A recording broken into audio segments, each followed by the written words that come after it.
Hey everyone, wanted to show off this guitar in a new demo sort of review video because I try to do that with all my new guitars now just because it's a little bit easier than doing like a full rig rundown or anything like that. But most of you have probably seen this by now. I've been posting about it on Instagram for a couple weeks now, and I did a couple covers recently.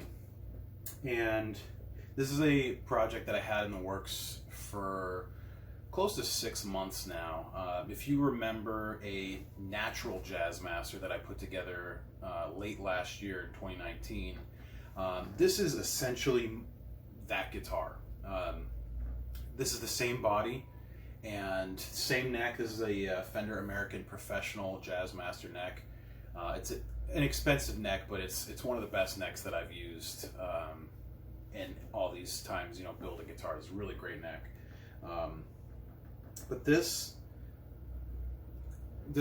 body, this paint job was obviously, if you're a fan of Blink-182, modeled after a paint job that Mark Hoppus had on one of his famous signature basses. And we've come to find out that that wasn't a paint job. Actually, that was more like a vinyl wrap or something of the sort. Kind of like you can do on like a custom car. You can get you can get it wrapped in like a crazy graphic or something. And that does seem to make sense, because if you look at the pictures that were posted online when Mark did the charity auction for that bass, all the line work is absolutely perfect. And even when it goes around the corners, everything is immaculate, and at least from what I could see.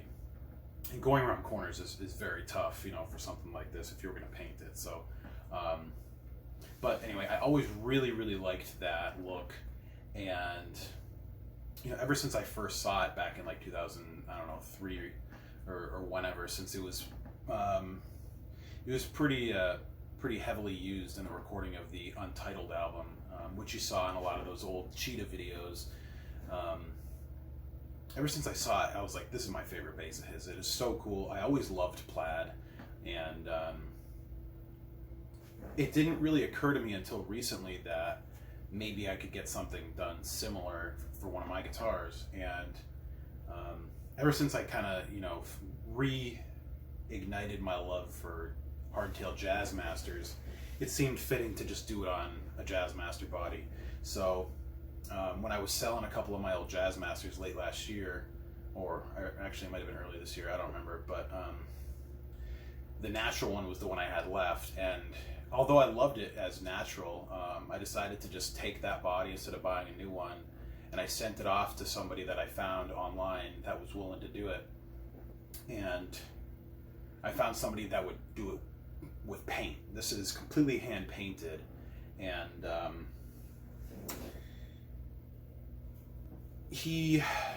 I'm not going to go into who it is. I know there's going to be a lot of people that ask me who did it, how much it costs, all this sort of stuff, and there's just certain details I'm not going to give out, because I actually had a really hard time dealing with this person, and I can't in good faith give him any sort of recognition, because I would hate for anybody I know to give this guy any work, because I frankly believe that he doesn't deserve it. So I mean, let me just break it down, and let me start by saying I do love this guitar. I don't have any intentions of selling this. Maybe someday I would sell it if the offer was right, but this is not something I plan on just throwing out onto Reverb or something like that. It's just not my plan.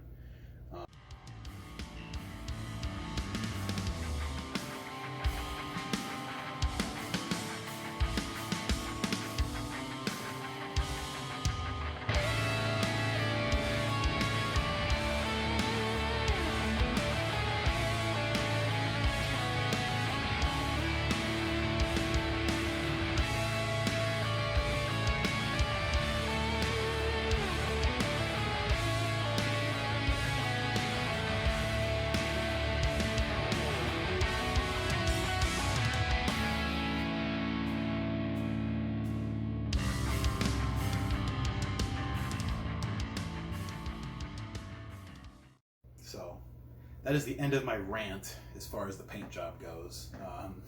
I do want to talk about the rest of the specs here, because people are going to ask, people are going to wonder. So this has a Fender American flat top, or a Fender American flat mount bridge, sorry. This was the bridge that they pretty much used on American hardtails for maybe like 15 years or so, or maybe longer than that. No, it was like 25 years or something. I think it was like the late 80s to like 2011, 2010, something like that. They don't really use this bridge much anymore, except for like on the Fender Lead series now, or the like the Cabronita Telecasters, which is a shame because I really prefer this bridge over the ones that they use. I just have a single volume knob, you know, nothing crazy there. The pickguard was handmade by my local luthier. I get that question a lot, but yeah, that's that. This is not an EMG, even though it does look like it.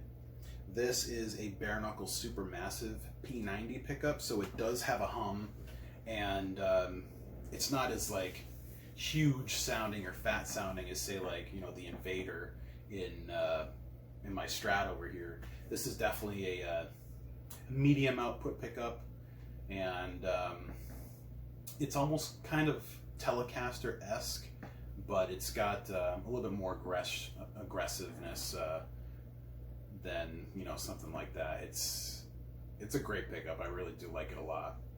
But this is an aftermarket pickup cover. I found them on Reverb. I actually have some white ones as well that I'll probably use on my next Jazzmaster project.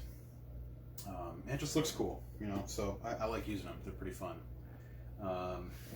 Other than that, this is a Swamp Ash body, which I really like. It's super lightweight. It's probably the lightest Jazzmaster that I've made, you know, by a pretty large margin. Regular tuners, you know, no locking tuners or anything like that. I do like using the roller string tree there. Other than that, the neck has like a deep C profile, I believe they call it, with, you know, the narrow, tall frets, which I really like. 9.5-inch radius, which is pretty standard for newer Jazzmasters. And that's about it. You know, if you want to hear how it sounds, obviously watch the whole video. I'll have some tones and stuff like that going, and then, you know, check out the new covers that I do. I do plan on using this, you know, a decent amount for some new covers and things like that. So if you have any questions at all, let me know, and yeah, expect to see this a lot more because it's pretty sweet.